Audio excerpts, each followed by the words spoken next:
गोरखपुर शहरवासियों को जल्द ही एक नया पिकनिक स्पॉट मिलने जा रहा है। ट्रांसपोर्ट नगर से नौसड़ की ओर जाने वाले मार्ग पर स्थित एकला बंधे का कूड़े का ढेर अब इतिहास बनने वाला है। नगर निगम इस स्थान का सुंदरीकरण कर राप्ती रिवर फ्रंट के रूप में विकसित करने जा रहा है। नगर निगम द्वारा लिगेसी वेस्ट निस्तारण का कार्य पूर्ण कर लिया गया है और अब इस खाली पड़ी भूमि को समतल कर पौधारोपण और सौंदर्यीकरण के माध्यम से हरित एवं स्वच्छ पर्यटन स्थल में बदला जाएगा। इस पहल का उद्देश्य शहरवासियों को एक मनोरम और दुर्गंध मुक्त वातावरण प्रदान करना है, जहां वे परिवार और मित्रों के साथ सुकून के पल बिता सकें। इस संबंध में मीडिया से बात करते हुए महापौर डॉक्टर मंगलेश श्रीवास्तव ने बताया कि नगर निगम गोरखपुर की यह योजना शहर को स्वच्छ, सुंदर और पर्यटकों के लिए आकर्षक बनाने की दिशा में एक बड़ा कदम है। उन्होंने कहा कि एकला बंधा अब केवल कूड़े का मैदान नहीं बल्कि हरियाली और शांति का केंद्र बनेगा। इस संबंध में मीडिया कर्मियों से बात करते हुए महापौर डॉक्टर मंगलेश श्रीवास्तव ने बताया। नमस्कार।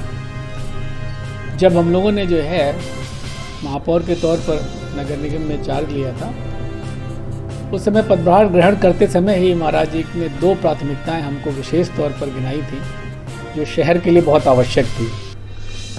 ऐसे समय में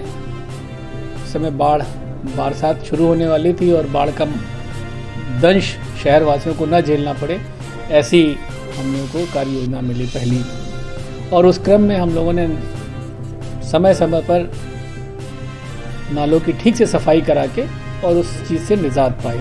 उससे काफ़ी हद तक हम लोग को निजात मिली और विगत 2 वर्षों में हम लोगों को जो है वो बाढ़ के दंश, जो एक जल जमाव की स्थिति, जलमग्न शहर हो जाने की स्थिति होती थी, वो बिल्कुल नहीं मिली। और इसी क्रम में एकला बंधे का जिसकी चर्चा आपने की, दूसरी प्राथमिकता महाराज जी की वही थी कि वहाँ पर एक बहुत बड़ा कूड़े का ढेर लगा हुआ था। और कूड़े का ढेर ही नहीं बल्कि आप उसको कूड़े का पहाड़ कहें तो कोई अतिशयोक्ति नहीं होगी। लगभग वो 3 लाख मीट्रिक टन का कूड़े का पहाड़ हुआ करता था। उसको हम लोगों ने एक चैलेंज के तौर पर लिया और वहाँ पर जो है हम लोगों ने लगभग 6 महीने लग के उसकी बायो रेमिडिएशन टेक्नोलॉजी से उसके कूड़े को डिज़ोल्व करना और उसका विभिन्न चीज़ों में उपयोग करके अलग अलग किस तरह से जो वेस्ट टू वेल्थ वाला जो स्कीम है उसको कैसे निर्धारित किया जाए। और उसमें हम लोगों ने विभिन्न प्रकार की चीज़ें बनाई और जो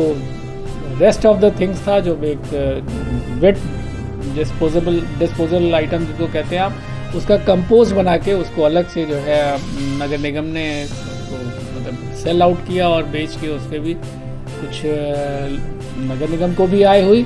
और सबसे बड़ा फ़ायदा ये हुआ कि वो स्थान लगभग 40 एकड़ जो है ज़मीन हम लोगों ने रिक्लेम की, वो हमें एकदम साफ़ सुथरी मिल गई। और उस स्थान का हम लोगों ने उपयोग ये किया कि वहाँ पर फॉरेस्टेशन शुरू किया, जो सिटी फॉरेस्ट के रूप में डेवलप करेंगे। तो एक मियावाकी वन वहाँ पर तैयार हो रहा है और प्लांट्स की ग्रोथ भी बहुत अच्छी है। और जैसा कि आप समझ सकते हैं कि वहाँ पे ऑलरेडी कंपोस्टिंग थी, उस चीज़ का उपयोग करते हुए हम लोगों ने बहुत मतलब जो प्लांट्स लगाए उनको न्यूट्रिशन और अच्छा मिल रहा है, क्योंकि ऑलरेडी कंपोस्टेड जो है कूड़ा वहाँ पे मौजूद था।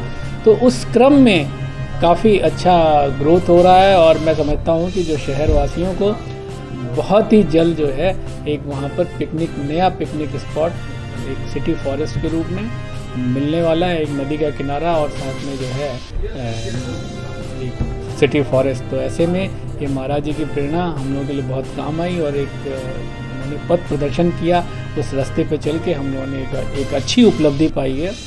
इस क्रम में महाराज जी को बहुत बहुत धन्यवाद और शहरवासियों को बहुत ढेर सारी बधाई। धन्यवाद।